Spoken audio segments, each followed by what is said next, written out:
அஸ்ஸலாமு அலைக்கும் வரஹ்மத்துல்லாஹி வபரகாத்துஹு.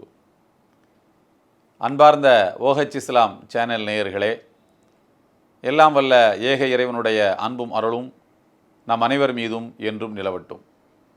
வழிகாட்டும் வான்மறை என்ற இந்த நிகழ்ச்சியில் உங்களை எல்லாம் இன்றும் சந்திப்பதில் மகிழ்ச்சி.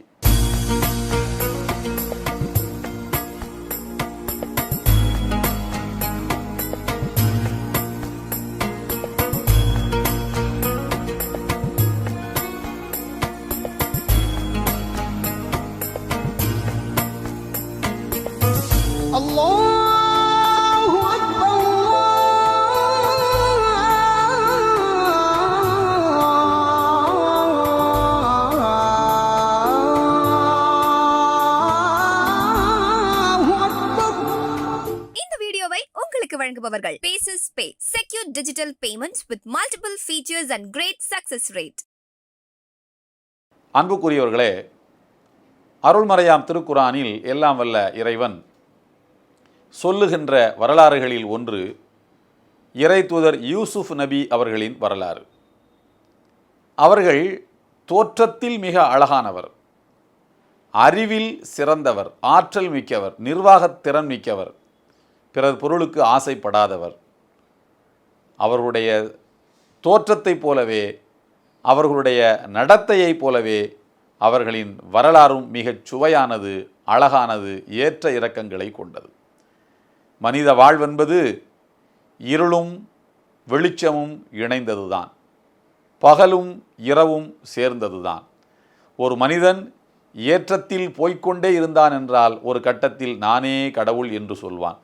அதற்கும் உலகத்திலே சர்வாதிகாரிகள் உதாரணமாக நிற்கிறார்கள். கீழ் நோக்கி பள்ளத்தை நோக்கி பாய்ந்து கொண்டே இருந்தான் என்றால் அவன் வாழ்க்கையிலே விரக்தியுற்று தன்னையே அவன் மாய்த்து கொள்வான். அதற்கும் வரலாற்றிலே உதாரணங்கள் உண்டு. எனவே எல்லாம் வல்ல இறைவன் மனித வாழ்வை ஏற்ற இரக்கங்களை கொண்டதாகவே அமைத்திருக்கிறான். அதே போல இறை தூதர் யூசுப் நபி அவர்களின் வாழ்க்கை வரலாறும் ஏற்ற இரக்கங்களை கொண்டதுதான். 12வது அத்தியாயத்தில் எல்லாம் வல்ல இறைவன் அவர்களின் வரலாற்றை சொல்கிறான். அதிலே ஒரு வாழ்க்கை பாடம் ஒன்று, வாழ்க்கையின் தத்துவம் ஒன்று என்னவென்றால், அவர்கள் உடைய தந்தைக்கு 2 மனைவியர். முதல் மனைவிக்கு 10 ஆண் பிள்ளைகள், 2வது மனைவிக்கு 2 ஆண் பிள்ளைகள்.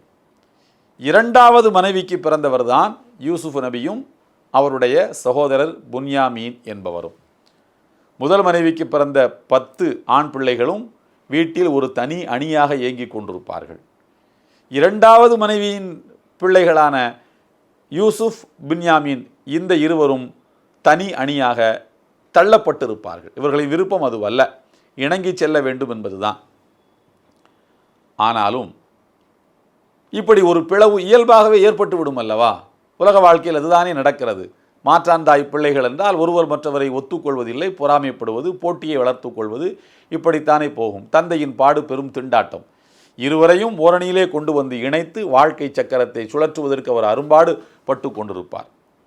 தந்தை யாக்கூப் நபி அவர்களுக்கோ இந்த 2 பிள்ளைகள் மீதும் சற்று பாசம் அதிகம். ஏன் பாசம் அதிகம்? அவர் பாரபட்சம் காட்டினாரா? பிள்ளைகளுக்கு இடையிலே ஏற்றத்தாழ்வு பார்த்தாரா? இல்லை. இங்கே அவர்களுக்கு பாசம் அதிகம் இருப்பதற்கு காரணம், இந்த இருவரும் மற்றவர்களை விட வயதில் இளையவர்கள். சின்ன பிள்ளைகள் என்றால் அவர்களுடைய மொழியே மிகச் சுவையாக இருக்கும் அல்லவா? அவர்களுடைய அணுக்கத்தை நாமும், நம் அணுக்கத்தை அவர்களும் விரும்பத்தானே செய்வார்கள். இது முதல் காரணம். 2வது காரணம், முதல் மனைவியினுடைய பிள்ளைகள் எண்ணிக்கை 10 பேர். அது அவர்களே ஒரு கூட்டம்தான். அவர்கள் ஒருவர் மற்றவருக்கு ஆறுதலாக இருக்கிறார்கள், ஒத்துழைப்பாக இருக்கிறார்கள். இந்த இருவரும் சிறு பிள்ளைகள், ஒருவர் மற்றவருக்கு ஒத்துழைப்பு வழங்க இயலாத அளவுக்கு, ஒத்துழைப்பு என்றால் என்னவென்றே தெரியாத அளவுக்கு சிறு பிள்ளைகள். ஆகையினால் யாக்கூப் என்கிற தந்தை யாக்கூப் நபியினுடைய மனம் இந்த 2 பிள்ளைகளை நோக்கியும் இயல்பாக சாய்ந்தது. பாசத்தை அதிகமாக இந்த இருவர் மீதும் பொழிந்தார்கள். இங்கேதான் வந்தது வினை. யூசுஃபை நாம் எப்படியாவது கொலை செய்து விட வேண்டும், அவரை தந்தையிடமிருந்து பிரிக்க வேண்டும். தந்தையிடமிருந்து யூசுஃபை பிரித்தால்தான் தந்தையின் பாசம் நமக்கு கிடைக்கும், இல்லை என்றால் அந்த பக்கமே சாய்ந்து விடுவார் என்று யார் சொல்லிக் கொடுத்தார்களோ தெரியவில்லை. யூசுப் நபியை தந்தையிடமிருந்து பிரிப்பது என்று முடிவெடுத்தார்கள். எப்படி பிரிப்பது?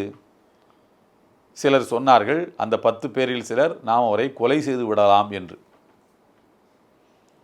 இன்னொருவர் சொன்னார், எதற்கு, நம்முடைய கையால் நாம் கொலை செய்த அந்த பாவத்துக்கு நாம் ஏன் ஆளாக வேண்டும், பேசாமல் அவரை தூக்கி நாம் ஒரு கிணற்றிலே போட்டு விடுவோம், யாரும் அறியாத ஒரு கிணற்றுக்குள்ளே தூக்கி போட்டு விடுவோம், மக்கள் புழக்கத்தில் இல்லாத, மக்கள் புழக்க வழக்கம் அங்கே இல்லாத ஒரு கிணற்றில் தூக்கி போட்டு விடுவோம், அங்கே விஷப்பிராணிகள் வரலாம், பாம்பு வரலாம், விஷப்பிராணிகள் வரலாம், அவரை தீண்டலாம், அவர் சாகட்டும், நம் கையால் நாம் கொன்றோம் என்கிற குற்றத்துக்கு நாம் ஆளாக வேண்டாம் என்று ஒருவர் சொன்னார். அல்லது விஷப்பிராணிகள் அவரை தீண்டாவிட்டாலும் கூட உண்பதற்கு உணவேதும் கிடைக்காமல் கிணற்றிலே இருந்து மேலே வரவும் வழி தெரியாமல் அவர் பசியிலேயே செத்து தொலையட்டும், நமக்கென்ன, நாம் எதுக்கு கொள்ள வேண்டும் என்று சொன்னார். இந்த யோசனை தான் மற்ற சகோதரர்களுக்கெல்லாம் சரியான யோசனையாக தோன்றியது. சரி என்று எல்லோருமாக சேர்ந்து யூசுப் நபியை தூக்கி கிணற்றிலே போட்டு விட்டார்கள், அவர் சிறு பிள்ளையாக இருக்கும்போது. பிறகு தந்தையிடத்திலே என்ன சொல்லி யூசுஃபை அழைத்து சென்றார்கள் என்றால், நாங்கள் வேட்டைக்கு போகிறோம், யூசுஃபை நாங்கள் பத்திரமாக பார்த்து கொள்ளுகிறோம், மாலை நேரத்தில் அவர் எங்களோடு திரும்பி வரட்டும், வீட்டுக்குள்ளே தானே கிடக்கிறார் என்று சொல்லித்தான் கூட்டி கொண்டு போய் கிணற்றிலே தள்ளிவிட்டார்கள் அந்த சகோதரர்கள். பிறகு மாலை நேரம் வந்தது. தந்தையை சந்திக்க மிக தாமதமாகவே அவர்கள் வந்தார்கள். நள்ளிரவு என்று இல்லாவிட்டாலும் கூட பகலின் சிறு அடையாளம் கூட இல்லாத இரவு கவிழ்ந்த ஒரு சூழலில் அவர்கள் வந்தார்கள். ஒருவரை ஒருவர் பார்த்து கொள்ள இயலாது இருட்டுக்குள். அப்படிப்பட்ட இருட்டு நேரத்தில் அவர்கள் வந்தார்கள். அழுது கொண்டே வந்தார்கள். எங்கள் அருமை தந்தையே, இன்னா தஹபனா நஸ்தபிக்கு தரக்குனா யூசுஃப இந்த மத்தாயினா ஃபக்கலஹு தீபு, நாங்கள் காட்டிலே சென்று கொண்டிருந்தோம், யூசுஃபை பத்திரமாக ஒரு இடத்திலே வைத்திருந்தோம், எங்கிருந்தோ வந்த ஓநாய் யூசுஃபை தின்று விட்டது, கடித்து குதறிவிட்டது, நாங்கள் என்ன செய்வது, எங்களால் அவரை காப்பாற்ற இயலவில்லை ஓநாயிடமிருந்து என்று அழுது கொண்டே வந்தார்கள். இதோ பாருங்கள் என்று ஒரு சட்டையை கொண்டு வந்து தந்தை யாக்கூப் நபியிடம் காட்டினார்கள். ஏற்கனவே அந்த சட்டையில் ஒரு ஆட்டுக்குட்டியை அறுத்து அந்த இரத்தத்தை அந்த சட்டையிலே போட்டு தோய்த்து கொண்டு வந்து தான் தந்தையிடம் காட்டுகிறார்கள். பாருங்கள் பாருங்கள், யூசுஃபை ஓநாய் தின்று விட்டதென்று. சட்டையை தந்தை யாக்கூப் நபி வாங்கி பார்க்கிறார்கள். பார்த்தால் சட்டையிலே இரத்தம் தோய்ந்திருந்ததே அன்றி சட்டை கிழியவே இல்லை. உலகத்தில் எந்த ஓநாயாவது ஒரு ஆளை பிடித்து தின்க வேண்டுமென்றால் பக்கத்திலே வந்து சட்டையினுடைய ஒவ்வொரு பொத்தானையாக கழற்றி எடுத்து சட்டையை தனியாக வைத்துவிட்டு பிறகு அவரை மட்டும் சாப்பிட வேண்டும் என்கிற அளவுக்கு பொறுமை உள்ள ஓநாயெல்லாம் இந்த பூமியின் மேல் இருக்கக்கூடிய எந்த காடுகளிலும் கிடையாது. இது அறிவில் தேர்ந்த இறை தூதராக திகழ்கின்ற யாக்கூப் நபிக்கு தெரியாமலா இருக்கும்? அவர்களுக்கு புரிந்துவிட்டது, நம்முடைய பிள்ளைகள், நம்முடைய இளைய பிள்ளை யூசுஃபை ஏதோ செய்து விட்டார்கள் என்று. யூசுஃப் உயிரோடு இருக்கிறாரா இல்லையா, இவரை கொலை செய்தார்களா, என்ன நடந்தது என்று தந்தை யாக்கூப் நபி அவர்களால் புரிந்து கொள்ள முடியவில்லை. அப்போது அவர்கள் சொன்ன வார்த்தை, இதுதான் வாழ்க்கை பாடம். இறைவன் அந்த வார்த்தையை 12வது அத்தியாயத்தினுடைய 18வது வசனத்தில் சொல்கின்றான், ஃபஸபுருன் ஜமீல், நான் அழுது புரளப்போவதில்லை, அழகிய பொறுமையை கடைபிடிக்கப் போகிறேன்.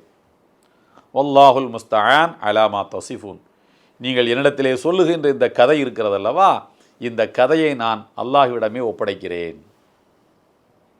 நீங்கள் கற்பனையாக வடித்து ஒரு கதையை சொல்கிறீர்கள், அதைத்தான் கண்டுபிடித்து விட்டார்களே சட்டை கிழியவில்லை என்பதை வைத்து, இது ஒரு கற்பனை கதை என்று. எனவே நீங்கள் வர்ணித்து சொல்லுகின்ற இந்த கற்பனை கதையை நான் இறைவனிடம் ஒப்படைக்கிறேன், நான் அழகிய பொறுமையை கடைபிடிக்கப் போகிறேன், போங்கள் என்று தன்னுடைய பிள்ளைகளை அவர்கள் சொல்லிவிட்டார்கள். அன்பானவர்களே, அழுது புரள்வதில் ஒன்றும் ஆகப்போவதில்லை. நடந்தவை நடந்து முடிந்து விட்டன. அந்த நடந்த நிகழ்வுகளால் நம்முடைய வாழ்வில் ஏதேனும் பிற்காலத்தில் பாதிப்பு வரக்கூடாது, உடலுக்கு ஆபத்துகள் வந்து விடக்கூடாது, மனம் நிம்மதியாக இருக்க வேண்டும் என்றால் இறைவன் நாடியது நடந்தது, இனிமேல் இதுபோல் நடக்காமல் நான் பார்த்து கொள்ள வேண்டும், முன்னெச்சரிக்கையாக இருக்க வேண்டும் என்று எடுத்துக்கொள்ள வேண்டுமே அன்றி அழுது புரள்வதால் ஆகப்போவது எதுவும் இல்லை என்பதை ஒரு அருமையான வார்த்தையின் மூலம் யாக்கூப் நபி அவர்கள் சொல்லி காட்டுகிறார்கள். நாமும் இதை சிந்தித்து நம் வாழ்வில் இதை செயல்படுத்துவோம். எல்லாம் வல்ல இறைவனுடைய அன்பும் அருளும் நம் அனைவர் மீதும் என்றும் நிலவட்டும். இந்த வீடியோ உங்களுக்கு பிடிச்சிருந்தா லைக் பண்ணுங்க, ஷேர் பண்ணுங்க, கமெண்ட் பண்ணுங்க.